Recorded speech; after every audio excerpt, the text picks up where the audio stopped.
Il formaggio mascarpone.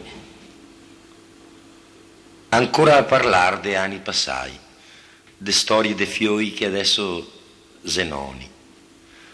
Tacaia è tua, quasi orfana del fuoco, mia madre mi contava de prima della guerra e me descriveva con l'acqua in bocca, con immagini e sensazioni, il formaggio mascarpone. Mi insognavo de notte, bianco, cremoso, profumato, su un bel panin fresco in abbondanza spalmà.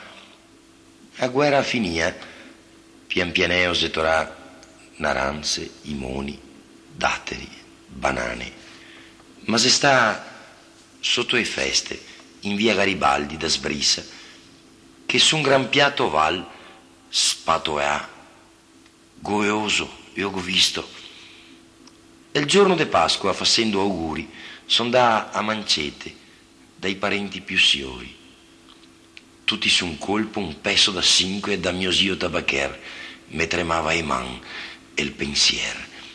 Soccorso da Sbrissa, mesochio de mascarpone, do paniti bianchi dal forner, una banchetta de marmo. Garibaldi me guardava, e c'era bon. Mi ho mangiato tutto, ma ho fatto indigestione. Ai grassi non ero abituato, e da una parte e da st'altra, e il corpo lo rifiuta.